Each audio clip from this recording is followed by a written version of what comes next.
Why do smart people with great incomes still run out of money? Why do people make terrible money decisions even when they know better? The answer isn't just math, it's psychology. In his book, The Psychology of Money, Morgan Housel argues that doing well with money has little to do with how smart you are and lots to do with how you behave. Today, I will pull out key lessons from his book and show you how you can use them right now to get smarter with your money.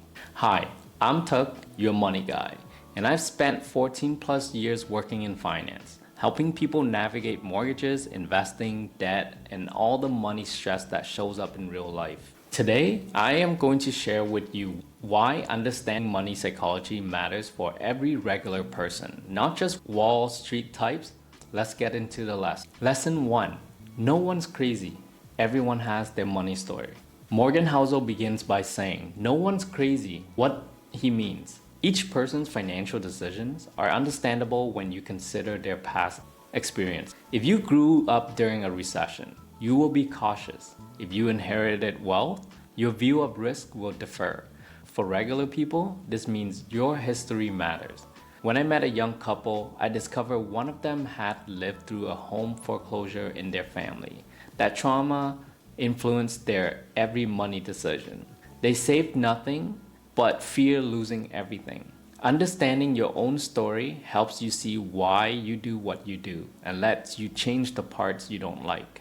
If you don't examine your money story, you will keep repeating the same money mistakes, no matter how good your salary. Lesson number 2, luck and risk. They look the same from the outside. Luck and risk are siblings. A person looks successful, you think is skill, but maybe they were lucky. Sitting next to them is someone who looks failed, maybe they just hit bad risk. For a Canadian context, someone bought a house at the peak in 2017, great outcomes until rates rose. Somebody else bought in 2008 at the bottom, massive gains. Super similar actions, wildly different results. For you, when you invest, save, borrow, don't assume the outcome is pure skill. Respect uncertainty, cushion for risk, and avoid overconfidence. Lesson number 3, getting wealthy versus staying wealthy. Becoming wealthy and staying wealthy are two different skill sets. It takes risk appetite to build, but fear and humility to keep. He argues staying wealthy requires your savings rate, your ability to avoid ruin, and your emotional discipline. For regular folks, you might hit a good year, bonus, raise, windfall, but can you continue that? You can live on less when you feel rich and not spend everything when the paycheck grows. That's how you stay wealthy. Lesson number 4, save money not because of what it gets you, but because of what it gives you. Here's one of my favorites. Housel said you should save money for freedom, flexibility, control, not just for a goal. A wealthy person with high salary and high spending is brittle, but someone with moderate income who saves consistently and avoids debt is resilient. If I started investing in 2025, this would be my mantra. Save so you have options, so you can switch careers, live where you want, handle surprises. That gives you power. If you are enjoying this breakdown, hit subscribe now so you don't miss more deep dives like this. And drop a comment about which lesson resonates most for you. Lesson number 5. Housel argues that in real life, reasonable behavior wins over perfectly rational models. People aren't models, they're emotional beings. If a financial plan is theoretically perfect but breaks you emotionally, you won't stick to it.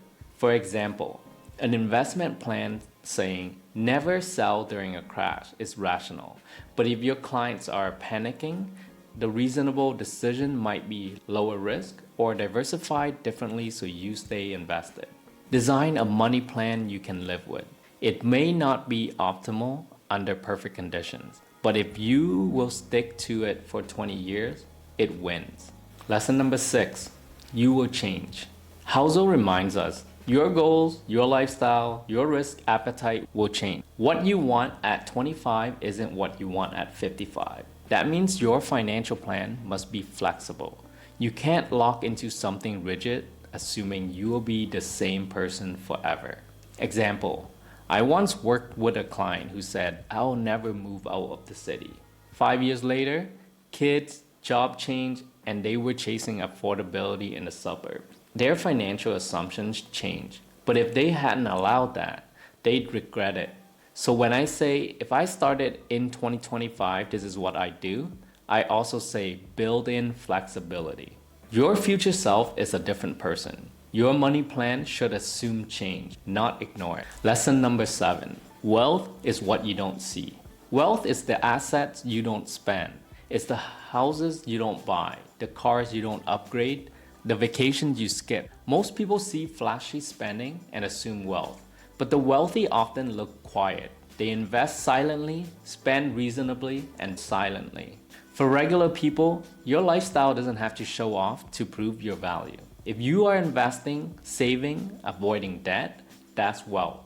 If I started in 2025, I'd hide some of my spending, turn off the noise, and focus on building invisible assets. Lesson number 8, money is personal. Housel ends the book by saying money is personal. Story, family, upbringing, luck, timing is different. That means you should define your own version of success, not someone else. For you, figure out what you want: freedom, security, family, travel, and build your own money plan around that. Because when you chase someone else's money goals, social media, peer pressure, you end up living a plan you didn't choose. If you don't define what you want, your money will define what you get, and it might not be what you truly want. This is my take on this, how I'd use these lessons if I started investing in 2025.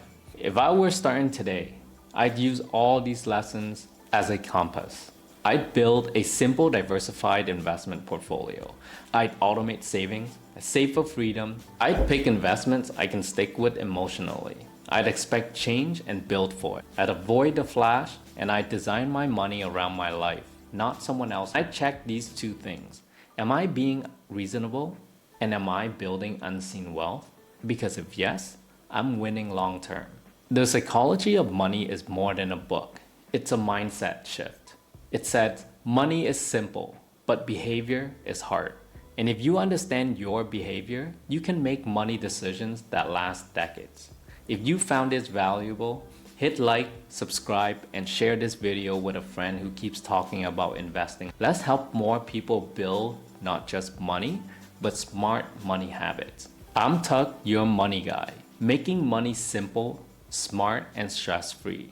See you in the next one.